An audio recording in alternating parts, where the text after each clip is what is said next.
Bonsoir à tous. Comme pendant les primaires de la droite et les primaires de la gauche, nous revoilà dans les QG des candidats à la présidentielle cette fois-ci. Et ce soir, c'est Benoît Hamon qui nous accueille dans son QG, un espace de coworking superbe. Merci Benoît Hamon. Bonsoir. Merci de votre invitation. Bonsoir. Nous serons ensemble pendant 1 heure, mais c'est tout de suite le journal.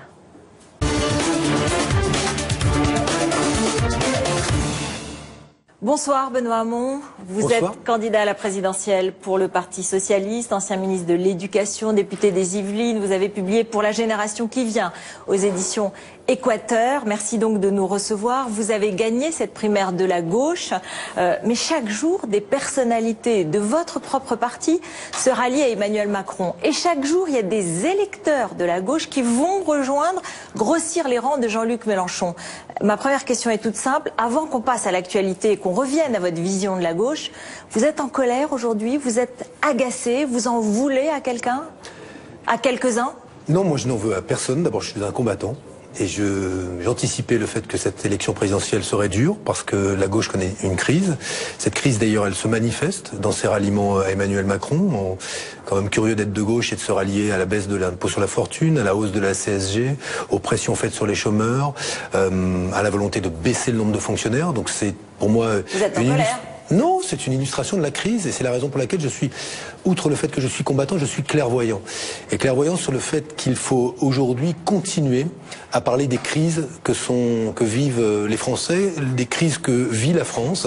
Et c'est la raison pour laquelle je continuerai à me détourner de ces solutions du passé qui ne marchent plus.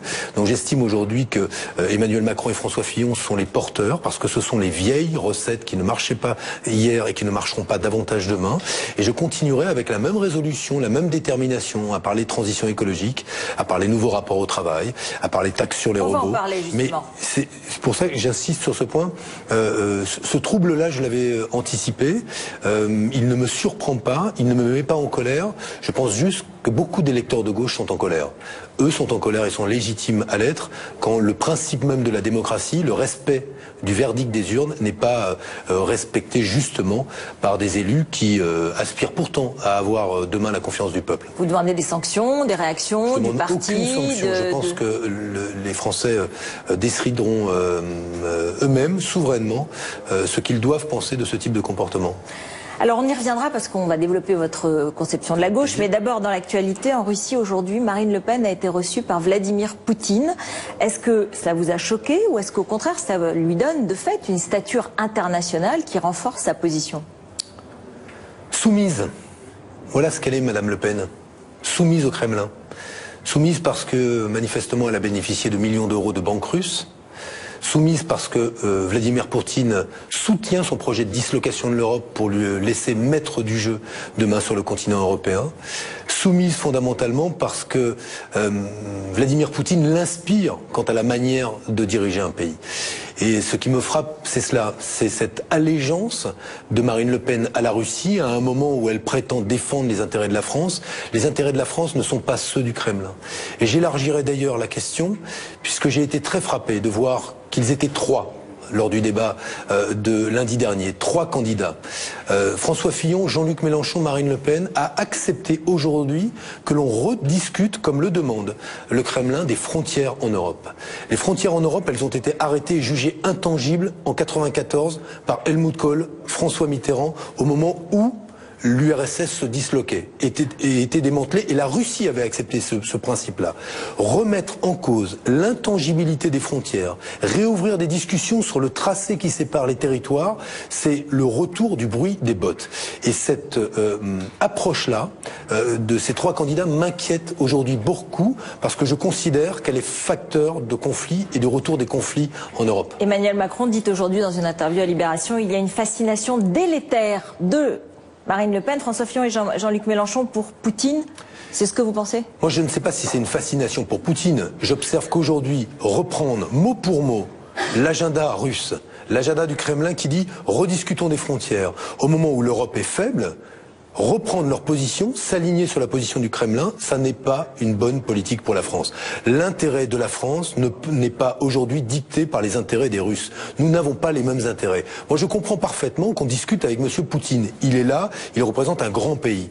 Qu'on discute comme nous le faisons d'ores et déjà. M. Hérault n'a jamais cessé de discuter avec M. Lavrov, mais aujourd'hui, nous aligner sur le Kremlin, nous soumettre aujourd'hui à l'agenda qui est le sien, accepter le fait accompli de l'annexion de la Crimée, accepter qu'une guerre ait été déclenchée en Ukraine, soutenue par les Russes et qui a fait 10 000 morts. Voulons-nous la contagion de cela? Voulons-nous ouvrir des discussions... C'est ce que Jean-Luc Mélenchon, en l'occurrence. Considérablement. Je considère que sur ces questions-là, il y a un danger à reprendre les positions des Russes. Moi, je me situe à équidistance aujourd'hui de ce que peuvent être les intérêts des Américains quand ils prétendent se retirer du jeu européen, quand ils prétendent faire des choix qui, par exemple, comme le propose M. Trump sur la COP21 ou sur le nucléaire iranien, remettra en cause des grands traités internationaux.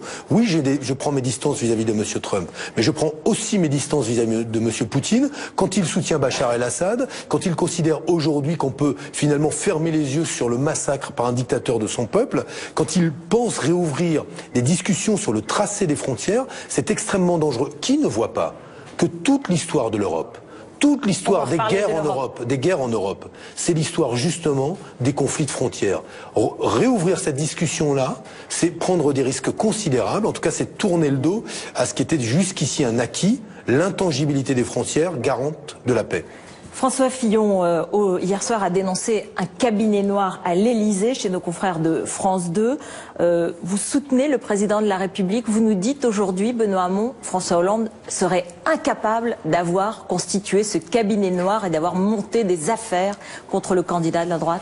Écoutez, on peut faire tous les reproches à François Hollande. J'en ai fait moi-même sur les choix de politique économique. On en reparlera. Mais s'il n'y est bien une chose dont je le crois absolument incapable, parce que ça ne correspond absolument pas à sa manière de faire, c'est l'idée selon laquelle il aurait construit un lieu, fabriqué un cabinet noir où on aurait fabriqué des affaires.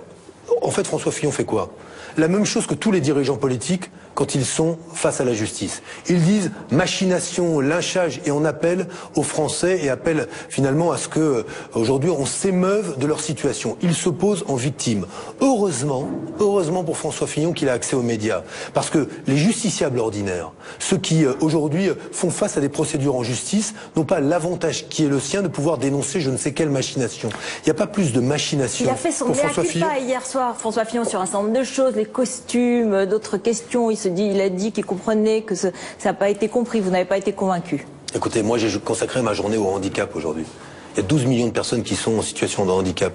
Que croyez-vous qu'on m'ait demandé au terme de mes propositions, quand j'ai évoqué le fait que demain le revenu universel viendra en plus de l'allocation adulte handicapé, quand j'ai évoqué les nombres de places pour les personnes en situation de handicap, quand j'ai évoqué un nouveau plan sur l'autisme, on m'a parlé de quoi? Du cabinet noir de François Fillon, de ses rapports à l'argent, de ses costumes. Il est aujourd'hui, je le dis vraiment, indigne de la fonction présidentielle. Et je vais même rajouter une chose, parce que ça m'a choqué, je ne l'ai pas regardé hier, mais quand je l'ai su, cela m'a choqué. Allez évoquer ou comparer sa situation à celle de Pierre Bérégovoy. Bref, venir au mépris de l'émotion qui doit être celle de la famille de Pierre Bérégovoy. Faire un parallèle. Là où Pierre Bérégovoy, c'était qui? C'était un homme qui, partant d'un CAP, est devenu Premier ministre de la France, qui n'a été à l'abri d'aucun aléa de la vie, qui s'est construit tout seul, un ouvrier, un vrai... Pour vous, c'était une faute. Mais c'est honnêtement... Je veux bien qu'il y ait des experts en communication qui conseillent en période de crise les responsables politiques. Mais on ne va pas chercher ce genre de parallèle quand on respecte justement les familles, quand on respecte justement les individus. Là encore, c'était indigne. Ce soir, son ancien suppléant, Marc Joulot, a été mis en examen pour détournement de fonds publics. Le feuilleton judiciaire n'est pas terminé. Est-ce que pour vous... D'abord, il y a quand même la présomption d'innocence, comme pour nous tous. Bien, évidemment qu'elle existe, sauf que aujourd'hui, j'observe que les costumes, on les a pas inventés, puisqu'il les a rendus. C'est qu'il a jugé lui-même qu'il y avait là quelque chose qui était incompatible avec l'éthique, que le montant des salaires, on ne l'a pas inventé, et c'est ce qui justifie aujourd'hui une mise en examen supplémentaire. J'observe que le chef d'accusation de François Fillon a été élargi à faux et usage de faux, désormais. Présomption d'innocence. Présomption d'innocence, évidemment, mais personne ne met en doute cela. Mais En réalité, aujourd'hui, nous sommes face à une série d'affaires qui montrent quoi? Un rapport personnel à l'argent qui, manifestement, est assez incompatible avec l'éthique et la morale qu'on attend d'un chef de l'État. Le terrorisme s'est invité, hélas, dans la campagne, en France, Orly, et puis bien sûr l'attaque de Londres. C'est une des préoccupations principales des Français. Vous prononcez-vous pour la fin de l'état d'urgence et vous avez même, vous étiez même abstenu dans la loi que l'Assemblée a adoptée, loi de lutte contre le terrorisme, qui était présentée comme un moyen de se passer de l'état d'urgence. C'était le texte qui permettait au ministère de l'Intérieur d'assigner à résidence pendant un mois une personne qui revient d'un théâtre d'opération, notamment un revenant de Daesh qui reviendrait de Syrie. Sur ce type de loi, vous êtes abstenu. Est-ce qu'aujourd'hui, quand on est candidat à la présidentielle en période de terrorisme, on peut s'abstenir sur de telles questions? Est-ce qu'on peut s'abstenir d'état de droit? C'est la question qui se pose. Moi, je considérais que s'il y avait un état d'urgence, il ne fallait pas mettre dans la loi les dispositions de l'état d'urgence.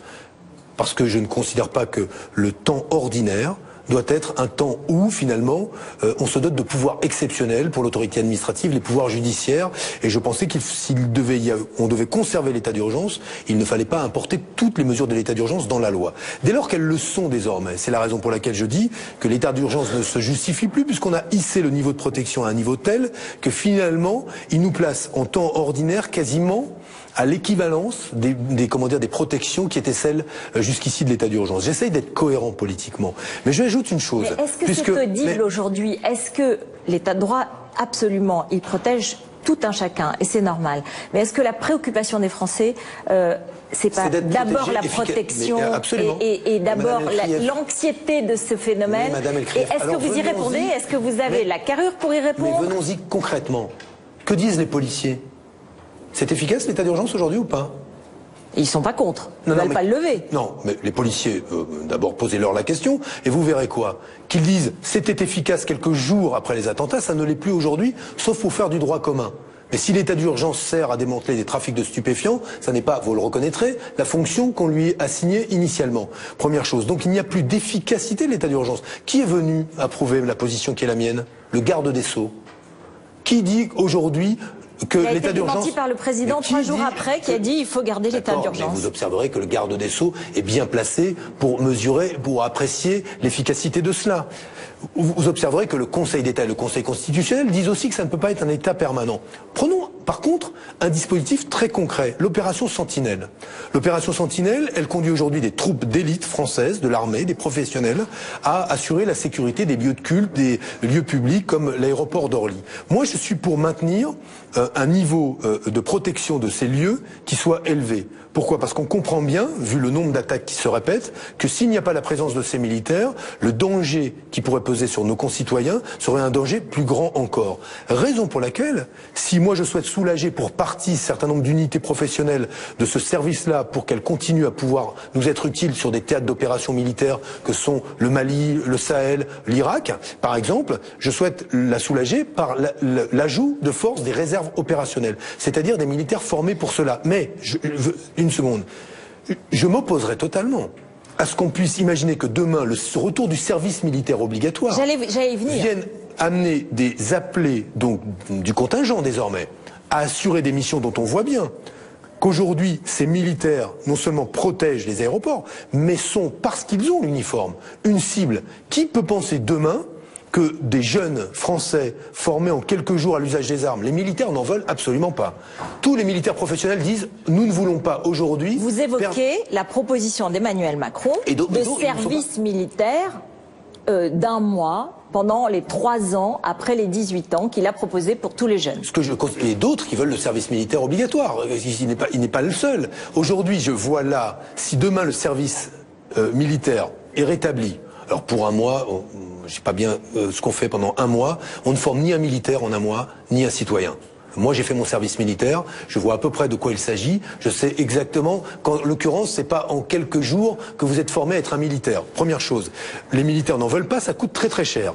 On estime aujourd'hui que ça pourrait coûter jusqu'à 25 milliards d'euros parce qu'il faut accueillir des générations, filles-garçons, hein, filles et garçons. François Bayrou, qui est aussi à l'origine de cette idée, dément que ce soit aussi cher. Il considère que ça n'est pas aussi cher. Mais aujourd'hui, on a besoin d'augmenter le budget des armées. Pour faire quoi? améliorer les équipements, ils arrivent en fin de vie pour beaucoup, moderniser nos capacités d'action, mieux nous projeter, tout cet argent utilisé à former les jeunes appelés, donc les nouvelles générations, tout cet argent utilisé à prendre des cadres de l'armée pour les mettre à cette formation-là, il ne servira pas à améliorer la protection des Français. J'ai bien entendu, pourtant Benoît Hamon, Jean-Yves Le Drian, le ministre de la Défense, c'est pas avec vous qu'il est, c'est avec Emmanuel Macron. Alors c'est quand même, un problème. De cette perche que vous me tendez. Oui. Parce que qui est contre le service militaire? Jean-Yves Le Drian. Et Jean-Yves Le Drian rejoint effectivement Emmanuel Macron. Cela veut donc dire que son ralliement ne repose pas sur beaucoup de convictions, mais sur autre chose. C'est-à-dire? Et je ne sais pas, il ne vous l'expliquera, puisqu'il était contre cela. Donc, mais peut-être est-il pour la baisse de l'impôt sur la fortune. Peut-être est-il pour l'augmentation de la CSG. Peut-être est-il pour la suppression des fonctionnaires et des baisses aux collectivités territoriales. Peut-être c'est cela. Il dit qu'il reste socialiste et qu'il veut revivifier le socialisme. C'est une drôle de manière de revivifier le socialisme, peut-être avec Xavier Tibéri et Dominique Perben. Vous êtes en colère en fait. Non, vous je ne suis pas en non, colère. Mais je vois que oui, mais restez avec nous. Restez avec nous. Au contraire, c'est un grand sourire que je vous fais. Mais je vous dis juste que régénérer le socialisme avec Xavier Tibéri, c'est assez... je pense que ça aurait inspiré les dadaïstes. À tout de suite, on va se retrouver juste après la pause de pub et on va parler justement de votre gauche. On se retrouve, Benoît Hamon, dans votre QG, candidat à la présidentielle du Parti Socialiste. Vous dites aujourd'hui, il y a deux gauches vis-à-vis desquelles je veux prendre mes distances. Celle d'Emmanuel Macron, qui veut supprimer l'ISF sur la partie du capital, en l'occurrence. Celle de Jean-Luc Mélenchon, qui ne veut pas gouverner. Mais vous dites cela aujourd'hui, alors que quand vous avez gagné la primaire, vous avez tendu la main à Jean-Luc Mélenchon plusieurs fois. Donc moi, c'est très simple. J'ai l'impression que vous changez de stratégie aujourd'hui parce que la première a raté, que vous avez baissé dans les sondages et qu'en plus, il est en train de vous dépasser, Jean-Luc Mélenchon. Donc maintenant, vous dites, eh ben, je change, j'ai été trop à gauche, il faut que je revienne, je me recentre un tout petit peu. Non, je change pas. J'incarne une nouvelle gauche. Et cette nouvelle gauche, dans cette crise-là, elle est la réponse aujourd'hui au monde tel qu'il est, pas tel qu'il fut. Il y a effectivement deux positions qui se sont jugées irréconciliables l'une et l'autre. Et moi, j'ai toujours dit qu'il n'y avait pas de gauche irréconciliable. Mais ce vis-à-vis de quoi je me tiens à distance, c'est quoi? C'est l'idée selon laquelle, pour gouverner, il faudrait se rallier aux axiomes de l'adversaire, à la droite, cesser d'être de gauche. C'est-à-dire considérer aujourd'hui que le bon sens commande de baisser le nombre de fonctionnaires, de baisser les dotations aux collectivités locales, c'est-à-dire faire moins de services publics, remettre en cause une partie de la sécurité sociale. C'est Emmanuel Macron, on a compris. C'est toutes celles et ceux qui se pensent, ou qui pensent aujourd'hui, que ces solutions libérales qui ont échoué partout en Europe, qui ont fabriqué le nationalisme, pourraient marcher en France. Première chose. Et la seconde attitude serait celle qui consiste à dire être de gauche suppose de se tenir à distance du pouvoir, parce que le pouvoir finalement aliène, le pouvoir corrompt. Et moi, je ne veux pas de cela. Et je veux assumer. Très surprise de vous entendre dire mais ça. Attendez, mais Routel Krief, je veux assumer moi que ma gauche, c'est une gauche qui transforme aujourd'hui et gouverne. Et elle transforme et gouverne parce que sans cela, il n'y a pas de réponse très concrète à ceux qui vivent avec un demi-SMIC, à ceux qui vivent aujourd'hui en travaillant mais en étant précaires, à ceux qui n'ont pas de travail et aimeraient travailler. Il n'y a pas de réponse à ceux qui aimeraient que leurs enfants grandissent dans un monde qu'on débarrasse de l'air pollué. Ce sont ces questions-là. Et pourtant, bon, vous avez été ministre un moment, mais ensuite, quand vous avez démissionné, vous n'avez cessé de remettre en cause la gauche de gouvernement. Et dans votre manière... Mais quand même, la gauche de gouvernement, c'était la déchéance de nationalité ? Bah, oui ou non? C'est ça la gauche du gouvernement? Non mais je sais pas, je n'en sais rien. La gauche du gouvernement, des heures supplémentaires. Vous avez été considéré comme un des chefs des frondeurs. Vous avez remis en question. Bon, j'ai compris, votre démonstration. Alors, et maintenant, tout d'un coup, vous redevenez la gauche du gouvernement parce que ceux qui étaient sont partis. Ils vous ont quitté. Qui a voté pour la baisse des heures supplémentaires quand il a voté pour François Hollande en 2012? Il y a un électeur qui a voté pour la baisse des heures supplémentaires? Est-ce qu'il y a un électeur qui avait voté pour la déchéance de nationalité? Est-ce qu'il y a un électeur de gauche qui avait voté pour le travail le dimanche, à votre avis? Oui ou non?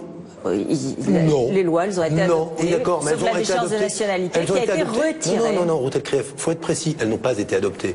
Elles ont été passé par 49-3, sans légitimité démocratique. Donc oui, c'est la 5e République. Oui, non, mais d'accord, mais vous trouvez... C'est la Constitution de la 5e République. Oui, j'ai compris que vous trouvez beaucoup d'excuses à ceux qui ont fait ainsi, mais vous avez le droit de penser cela. Ce qui m'amuse, c'est que tout d'un coup, aujourd'hui... Mais il n'y a rien d'amusant à ça. Non, mais bien sûr. Mais moi, ça m'amuse pas du tout. C'est pas la gauche de gouvernement, c'est pas la loi travail. C'est la raison pour laquelle moi, aujourd'hui, je dis que demain, quand je serai président de la République, il y aura une nouvelle loi travail qui pensera quoi? Le fait de reconnaître la souffrance au travail quand il y a des pathologies psychiques, le fait d'organiser les baisses de cotisations sociales patronales contre des créations d'emplois et une réduction du temps de travail, le fait d'organiser le droit à la déconnexion, de faciliter la mise en œuvre du compte. Ça, c'est déjà dans la loi El Khomri, le droit à la déconnexion. Oui, mais facultatif. Vous voyez, c'est comme quand il y a des droits facultatifs, vous savez ce qu'ils deviennent. De favoriser le déploiement du compte pénibilité que d'autres veulent remettre en cause. Voilà ce qui est le progrès social. C'est-à-dire gouverner et améliorer la vie des gens.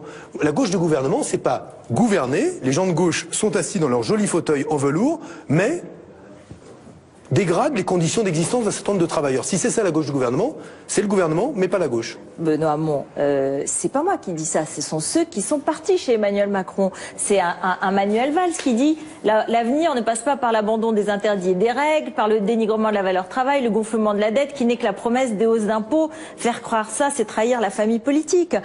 C'est pas moi qui dis ça, c'est ceux qui pensent comme Jean-Yves Le Drian. Non, bien sûr, mais ce que je veux dire, c'est que... Est-ce que c'est dans mon programme ? Ça, c'est ce qu'ils pensent de votre programme. D'accord, mais est-ce qu'on peut... Est-ce que vous voulez faire votre émission sur ce que pensent les gens de mon programme ou sur mon programme? Vous l'avez développé, vous l'avez développé. Non mais d'accord, mais là pour l'instant je ne développe rien du tout. Vous êtes en train de me faire une émission sur un tel interprète le programme de Benoît Hamon. Qu'en pensez-vous, Benoît Hamon? Écoutez, si j'avais voulu faire une fac de psycho, j'aurais fait une fac de psycho. Je suis candidat à l'élection présidentielle. Et comme candidat à l'élection présidentielle, je défends les intérêts de ceux qui aujourd'hui voudraient vivre correctement dans ce pays. Et pour commencer, les smicards, ceux qui travaillent et n'ont pas un salaire suffisant, ceux qui aimeraient travailler, ceux qui se soucient de l'avenir de leurs enfants, qui attendent que l'école leur permette de grappiller une place dans l'échelle sociale. C'est ça qui m'intéresse, c'est ça qui est dans mon projet.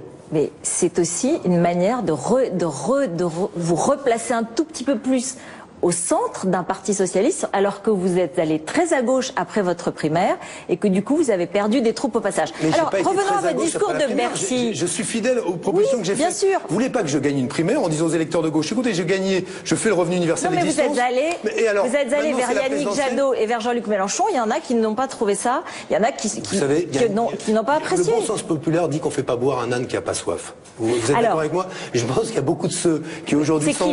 C'est qui l'âne? Non mais c'est le bon sens. Pas de psychologie de bas étage, mais c'est qui là alors? C'est ceux qui, puisqu'on est à la fac de psycho. Ceux qui de toute façon ont pas envie de soutenir Benoît Hamon. Voilà, ça c'est. Et moi, honnêtement, ça ne me surprend pas. Et objectivement, c'est pour ça que je suis un combattant. Est-ce que vous avez tout fait pour les rassembler? Attendez, est-ce que vous avez tout fait sincèrement pour les rassembler? C'est ça. Je vais passer un ou deux coups de fil pour vous proposer comme porte-parole. Hein. Mais non, je vous pose la question. Je vous pose la question. Vous avez le sentiment et vous nous dites oui, j'ai tout fait et c'est eux qui n'en veulent pas. Regardez la démarche qui est la mienne. La démarche sur le fond. J'ai voulu faire en sorte que tout le monde se retrouve dans un projet socialiste.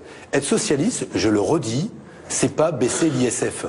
Être socialiste, c'est pas demander à un chômeur de lui dire si tu refuses une deuxième fois une offre d'emploi, tu n'es plus indemnisé. Être socialiste... Ça, c'est le programme d'Emmanuel Macron et c'est ce que vous dites aux électeurs socialistes. Mais ce que je dis aux électeurs de gauche qui sont soucieux de solidarité, moi ce que je propose c'est que, là encore, la protection sociale qui encadrera les droits des nouvelles générations tienne compte du travail qu'ils vivent, des petits contrats, du travail non salarié et pas penser le monde tel qu'il a été avant. Quand j'ai parlé de la contribution sociale sur les robots, c'est pourquoi, comme Bill Gates, je me préoccupe du fait que dans certains secteurs, les robots se remplacent les hommes, les gens perdent leur travail et qu'il faut peut-être se poser la question de savoir si le robot crée de la richesse, comment cette richesse est mise à contribution pour permettre le retour à l'emploi de ceux qui ont perdu leur travail. Voilà l'innovation sociale. Vous citez Bill Gates et vous citez même Elon Musk sur la taxation des robots. Donc tout de suite, très bien. Ce qui est drôle, c'est que par ailleurs, dans votre discours de Bercy, vous raillez le programme d'Emmanuel Macron lorsqu'il dit tu es chômeur, crée ton entreprise. C'est un peu contradictoire parce que Bill Gates, c'est par définition celui qui a créé son entreprise et qui a réussi. Et c'est en ça que peut-être votre discours, il est d'une gauche peut-être qui semble archaïque, c'est-à-dire pourquoi vous dites, quand vous moquez d'un jeune qui pourrait avoir envie de créer son entreprise après 5 ans de gouvernement, l'entreprise, ça n'est pas une valeur? Celui qui n'a pas d'autre discours que de dire tu es chômeur, crée une entreprise. Pas de celui qui est chômeur et veut créer une entreprise. Ça tombe bien, si vous lisiez mon programme, il y a toute une série de mesures pour eux. Pour faciliter justement pas seulement le fait qu'une idée naisse, qu'elle soit accompagnée à l'amorce du projet et qu'on puisse l'aider à se développer et à grandir. Donc tout cela est dans mon programme parce que moi je pense qu'il faut offrir toutes les solutions pour ceux qui veulent créer leur propre emploi, comme ceux qui aujourd'hui aspirent à travailler dans des secteurs qui sont ceux pour lesquels ils ont été formés. Donc, parlons de ce qu'il y a sur la table. Je parle de votre discours de Bercy, qui était réussi parce que vous l'avez très bien prononcé, qu'il était très lyrique. Mais quelle gauche est-ce que c'était? Est-ce que c'est la gauche pure, idéologiquement pure, ou est-ce que c'est une gauche efficace? Est-ce que c'est une gauche de gouvernement? Si je comprends bien, c'est que si je vous pose la question. Non, mais justement, Madame Pelkrieff, s'il y aurait la gauche pure ou la gauche de gouvernement. Donc la gauche de gouvernement ne pourrait jamais être de gauche. C'est justement ça que je récuse. C'est ce que vous aviez l'air de dire, c'est-à-dire vous vouliez rappeler les bases de la gauche et il y avait une sorte de recherche de la pureté idéologique. Mais non, mais pas du tout. Mais là encore, c'est du fantasme. Ça m'amuse. Mais je propose simplement, regardez, je vais prendre une proposition concrète, comme ça ce sera simple. Quand je propose le revenu universel, nous ne sommes pas dans la pureté, je propose que 19 millions de personnes et une augmentation de leur pouvoir d'achat. Comment? Demain, un étudiant qui travaille un 5e de temps aura 200 € pour le 5e de temps qui est le sien, son salaire, plus 500 € grâce au revenu universel. Celui qui n'a pas de travail à partir de 18 ans aura 600 €. La dame assistante maternelle qui est à mi-temps aura 400 € de plus. J'améliore la rémunération des Français. 35 milliards d'euros de plus en pouvoir d'achat injecté dans l'économie.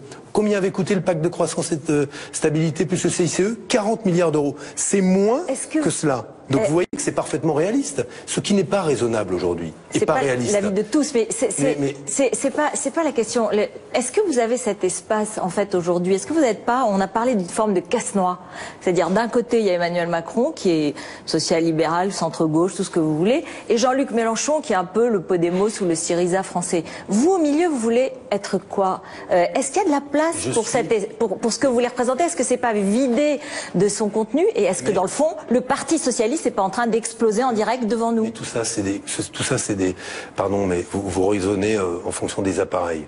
Vous raisonnez en fonction du monde d'hier. La ligne d'Emmanuel Macron, c'est le monde libéral qui s'éteint.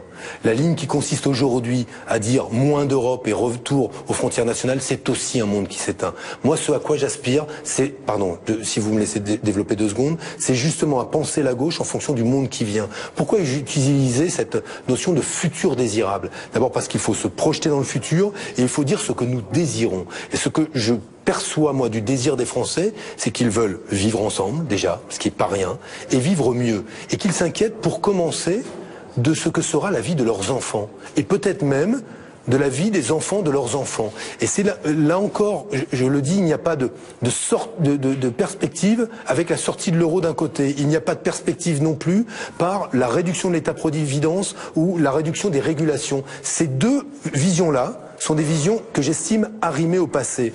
Et moi, je propose une autre vision qui n'est ni l'une ni l'autre, qui est cette nouvelle gauche, cette gauche qui aspire à penser le monde tel qu'il est et à imaginer les régulations et les protections, non pas en fonction de la Sécu de 45, qui est immense. Vous avez dit le revenu universel, c'est le Conseil national de la résistance. Oui, mais il le prolonge. Mais ce que je veux dire, il n'a plus jamais été fait jusqu'ici. Donc il prolonge ce qui était la vision de ceux qui ont fabriqué une sécurité sociale, qui n'ont jamais fait, jusqu'à présent, à ma connaissance, le revenu universel d'existence. Donc nous allons, nous, vers l'avenir. Moi, la meilleure manière de parler à la gauche, à mes yeux, et qui fait que aujourd'hui je me sens bien dans cette campagne, c'est de se tourner justement sur ce qui vient. Et quand je parle de M. Poutine, comme on en parlait tout à l'heure, c'est parce que je m'inquiète de la volonté de quelques-uns de revenir en arrière. Les disputes territoriales, prenons l'exemple... Attendez, on ne va pas recommencer là-dessus. Vous dites, l'important c'est de parler à la gauche. Vous êtes candidat à la présidentielle, vous devez parler peut-être à tous les Français. Or, non ? D'accord, oui. Or, c'est ça qui ressort de votre discours, c'est le sentiment qu'il faut d'abord parler à la gauche pour être dans ce que j'appelle une forme de pureté ou de fidélité certainement, mais à une gauche qui peut apparaître comme dépassée, décalée et qui trouve pas sa place. Vous avez raison, c'est l'ère des infidèles aujourd'hui. C'est l'ère du vide et des infidèles. Moi je suis fidèle à une histoire et à des valeurs.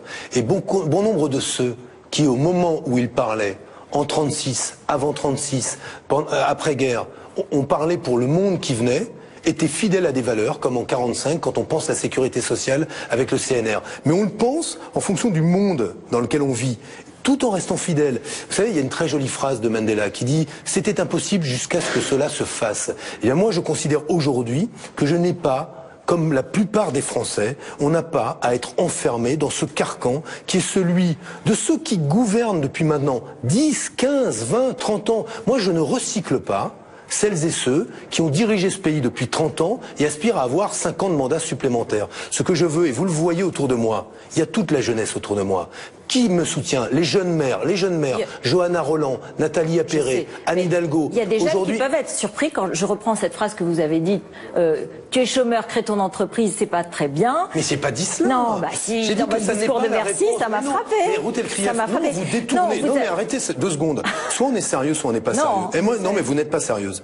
Moi, je dis que la réponse, non, ça n'est pas sérieux. La réponse politique, ça ne peut pas être, vous êtes chômeur, créez votre entreprise, ça ne suffit pas. Et ça n'est pas sérieux. Parce que si vous lisiez mon programme, vous avez un excellent livre qui le détaille en particulier, vous verriez que sur ces questions-là, non seulement je formule des propositions, mais qui correspondent à la réalité des difficultés que rencontrent des jeunes pour créer leur entreprise. Vous savez qui est le plus favorable, parmi les plus favorables au revenu universel? Très bien. Alors, non mais ça que, pourquoi ce décalage? Je dis que ça ne suffit pas de dire cela. D'accord. Mais pourquoi alors? Est-ce que vous vous interrogez? Vous étiez, en sortant de la primaire, plus haut que Jean-Luc Mélenchon dans les sondages. Vous avez fait une percée. Ensuite, vous êtes redescendu. Aujourd'hui, vous êtes derrière lui. Comment vous l'interprétez? Qu'est-ce qui se passe? Ça s'appelle une campagne électorale. Dans des campagnes électorales, il y a des moments qui sont des moments forts et des moments plus moins forts. Et moi, mon objectif, c'est d'être fort le 23 avril. Donc rendez-vous le 23 avril. Et vous l'analysez, donc vous corrigez des choses ou vous pensez qu'il faut vous adapter à un autre terrain? Je défends mes idées. Je suis un combattant et je défends mes idées. Je ne varierai pas au gré des modes parce que être à la mode, vous connaissez la jolie phrase, c'est le destin, ou être dans l'air du temps, pardon, c'est le destin des feuilles mortes. Donc je n'aspire pas à être ni dans l'air du temps, ni à être une feuille morte. Je continue à défendre mes idées avec conviction, résolution et heureux de voir qu'aujourd'hui, elles sont portées par des dizaines de milliers d'activistes, de militants, hors des partis. Votre ami principal, c'est Emmanuel Macron ou Marine Le Pen? Évidemment. Non, mais c'est quand même incroyable que vous posiez une question pareille. Mais si, non, mais vous connaissez la réponse quand même à cette question-là. Bien sûr, mais certains ont dit que, par exemple, pendant le débat, vous êtes beaucoup plus attaqué à Emmanuel Macron qu'à Marine Le Pen. Moi, mon adversaire absolu dans la politique, celui contre lequel je me suis engagé par antiracisme viscéral, c'est Marine Le Pen. Je ne supporte pas le futur sinistre qu'elle propose aux Français et qu'elle propose à mes enfants. Je ne le supporte pas. Mais ce que je dis, c'est que les programmes électoraux qui font du moins d'État, du moins de sécurité sociale, le cœur de leur projet, fabriquent cette réponse nationaliste. C'est pour ça que je veux dire aux électeurs de gauche que partout dans le monde, partout en Europe, ces programmes-là, libéraux, ont fabriqué le nationalisme. Et le cœur de ma réponse est là, justement, dans le fait de propulser un imaginaire puissant face au Front National. Pas me contenter de dire, écoutez, je suis le vote qui rassemble le plus de gens qui vont bien et qui vous assureront et vous assurera peut-être d'éviter Marine Le Pen. Ça ne va pas. Le seul vote utile qui m'intéresse, je l'ai dit, c'est le vote utile aux gens, aux Français, à ceux qui vont le moins bien. Ça, c'est le vote utile qui m'intéresse. Pas celui qui permet à un tel ou une telle d'être élu président de la République. Dernière question, dernier thème, c'est les 60 ans du traité de Rome aujourd'hui. Il est célébré, mais l'Europe ne va pas très bien. Et vous avez une proposition d'assemblée démocratique de la zone euro, donc qui est une proposition originale qui frappe les esprits. Mais pourquoi est-ce que... Oui, il y en a qui... C'est de la démocratie, oui. En plus. Bon, alors, il y en a qui disent que ça peut doublonner avec le Parlement européen, mais surtout, ce qui m'intéresse, c'est de savoir pourquoi vous seriez plus fort que Nicolas Sarkozy ou que François Hollande face à Angela Merkel, si vous étiez élu, pour modifier justement le cheminement de cette Europe qui pose problème. Qu'Angela Merkel soit réélue, parce qu'elle est aujourd'hui derrière Martin Schulz. Vous voulez la rencontrer, vous? Je la rencontrerai la semaine prochaine, comme je rencontrerai Angela Merkel. Angela Merkel et Martin Schulz. Vous les rencontrerez la semaine prochaine? Oui, je les rencontre la semaine prochaine. Parce que vous serez à Berlin le 30 mars.